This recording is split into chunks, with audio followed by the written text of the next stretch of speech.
Breaking news, former Mayor Catherine Pugh pleads guilty to several of the charges against her. Hello, I'm Denise Cope. And I'm Vic Carter. Pugh will remain free until her sentencing in February. Now, the charges she pled guilty to could carry a maximum sentence of up to 35 years in prison. WJZ investigator Mike Helgren is live at Federal Courthouse downtown with the details on her plea and reaction. Mike. Vic, Denise, it's all up to the judge what she ultimately gets in February. Pugh said she's on medication for anxiety, and she was anxious today, but she had nothing to say to her constituents upon leaving the courthouse. Do you have anything to say to the citizens of Baltimore, Mayor Pugh? Anything to say, Mayor Pugh? Disgraced former Baltimore City Mayor Catherine Pugh pleaded guilty to conspiracy to commit wire fraud, conspiracy to defraud the U.S. government, and tax evasion. 4 of the 11 counts against her as part of a deal with federal prosecutors. She admitted to a scheme to get hundreds of thousands of dollars using sales of her children's book series, Healthy Holly. Pugh admitted receiving money from the University of Maryland medical system for books that were later donated to Baltimore City schools. Then she resold those books to other organizations and pocketed the money to pay for her mayoral campaign and a new house. Pugh listened quietly in court as the charges were read. She answered with just a few words, sometimes speaking so softly the judge had to ask her to repeat herself. U.S. Attorney Rob Herr. She betrayed the trust placed in her by the public.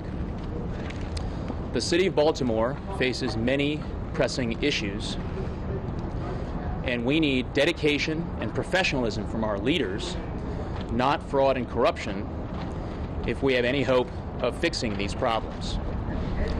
Law enforcement will continue to be vigilant for evidence of fraud and corruption to ensure that the people of Baltimore and the people of Maryland receive the honesty and the integrity in their public officials that they deserve.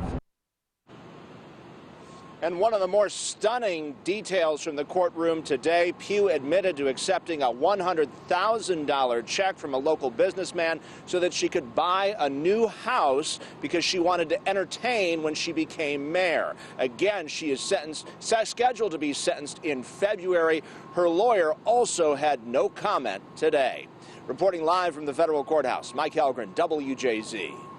All right, thank you, Mike. Well, today, WJZ spoke with people living in the city about former Mayor Pugh's guilty plea and the impact the corruption scandal has had on Baltimore.